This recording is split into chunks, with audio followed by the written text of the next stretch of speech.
Попытайтесь представить солнечный остров, который наполнен бесконечным летом, маленькими и уютными деревушками, укутанными в сердцах гор, лазурными водами Средиземного моря, фруктами, растущими повсеместно, множеством рек, протекающих на всевозможных высотах, и тысячами, десятками тысяч уже долгие годы обездвиженных автомобилей.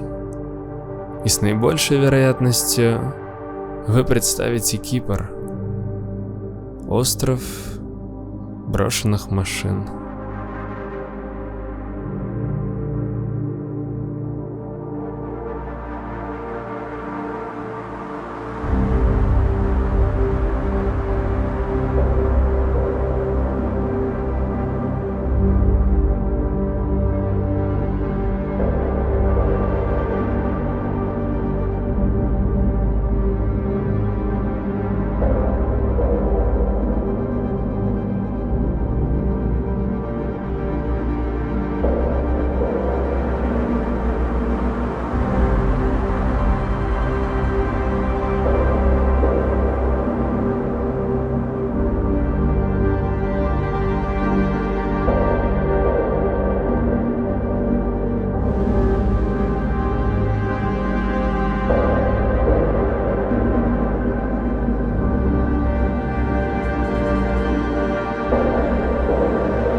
Первое место, в котором мы оказались, покорив десяток серпантинов и перевалов, находилось в горах Лимассола. Эту локацию довольно сложно обнаружить на спутниковых снимках. Она буквально сокрыта в песчаных тонах гор. Владелец собирал свои машины десятилетиями, и у него их более сотни. Конечно, сложно представить, что хотя бы половина из них будет когда-либо восстановлена. Так или иначе, было очень круто лицезреть и запечатлеть столь обширную коллекцию в столь антуражном месте.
В следующие дни мы отправились на турецкую сторону острова.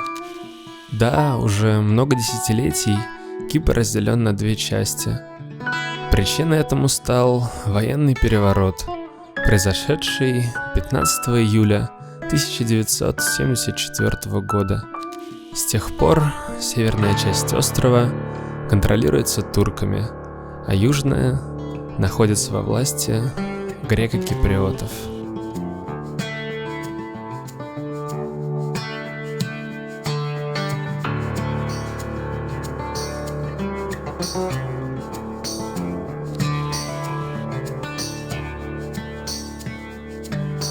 Война, кстати говоря, и стала одной из основополагающих причин такого количества старой и брошенной по всему острову техники. Крупные переселения и разделение Кипра привели к тому, что большое количество домов, вещей, частных бизнесов, огромных отельных комплексов и автомобилей остались брошенными на произвол судьбы, а островная структура и сложность утилизации привели к тому, что ныне машины разбросаны по всем уголкам Кипра, вдоль дорог, на заросших стоянках и в руках частных владельцев.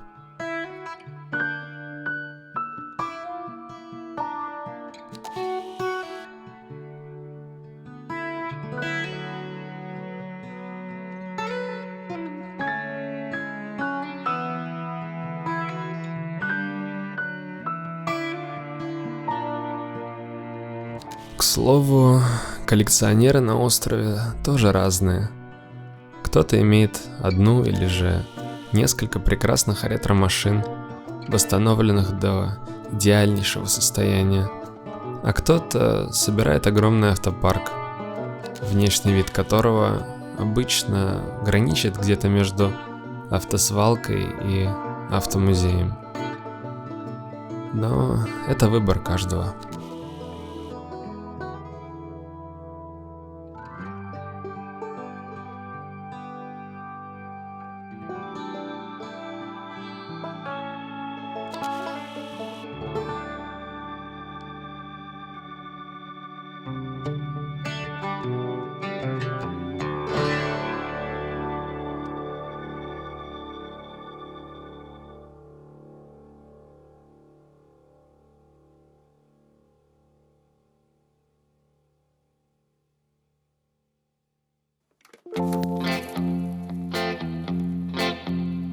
Так это место выглядело в разные годы, начиная с начала 2000-х.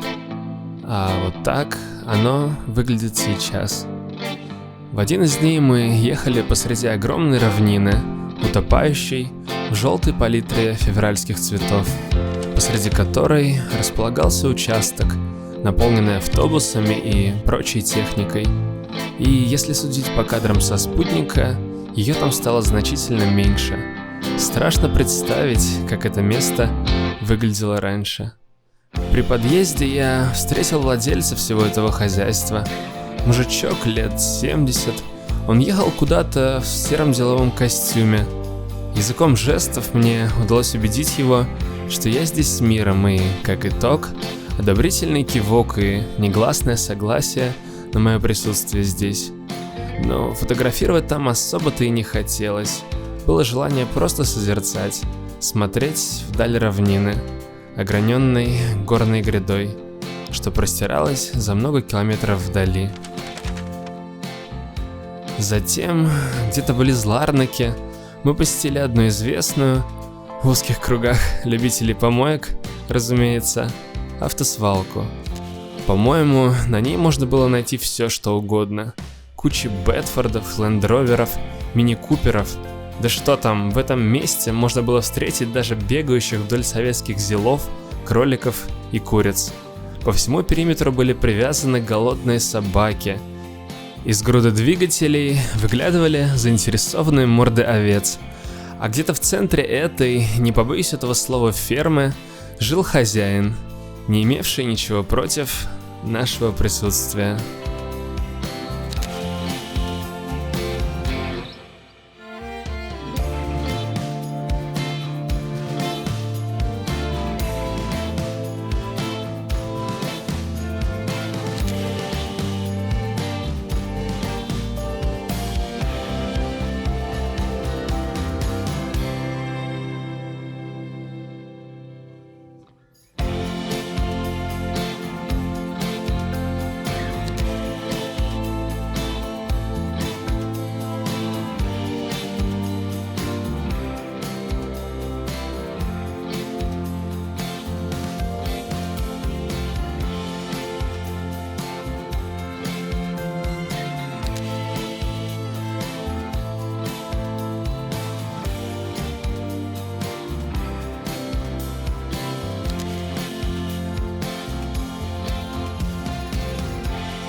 Влияние Великобритании на остров заметно невооруженным глазом. Долгие годы Кипр был колонией Туманного Альбиона. Это понятно и по левосторонней системе движения, и по автопарку, которым пополнен остров, и по двум военным базам на разных его уголках, которые находятся под английским суверенитетом. Прошло уже более 60 лет с того момента, как Кипр стал независимой республикой, а следы истории видны до сих пор.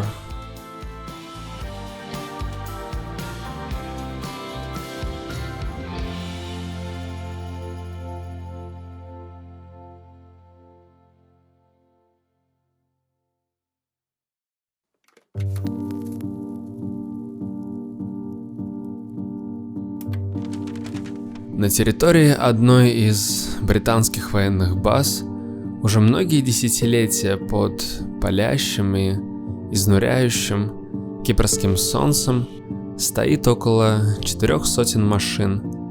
Они были брошены на греко-кипрской половине острова еще в 1974 году. Поскольку напряженность накалилась сразу же после вторжения Турции в ответ на государственный переворот, направленный на объединение Кипра с Грецией, турки-киприоты не могли выехать на своих машинах с базы, что и повлекло за собой такое количество оставленной здесь техники.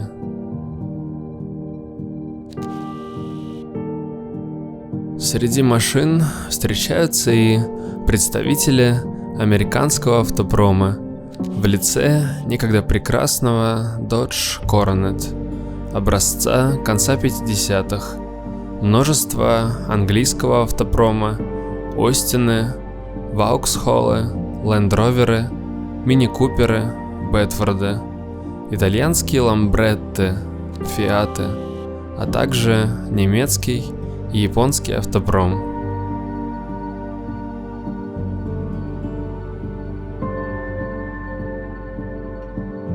Все эти уже древние машины прочно обосновались на этом продуваемом кипрскими ветрами поле, заросшем колючими кустарниками. Безжалостное средиземноморское солнце и влажность в сочетании с огромным пожаром, который прошел здесь в 1991 году, явно не пощадили машины. Но эти многотонные остовы, словно застывшие во времени гиганты, несмотря ни на что, продолжают сторожить кипрскую землю, прочно держа строй в боевых линиях.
В последний день мы приехали в заповедную зону, на полуостров Акамос. Не буду скрывать, все-таки это был глоток свежего воздуха. Даже несмотря на пасмурную погоду, прогулка по трейлер-парку, пустующему в ожидании туристического сезона, вдоль утесов, которые омывались бирюзовыми водами Средиземного моря, и финальный взгляд на гипнотизирующую линию горизонта поставили финальную точку в этой сумбурной неделе. наполненный безостановочной ездой по острову, ранними подъемами и постоянным поиском новых машин.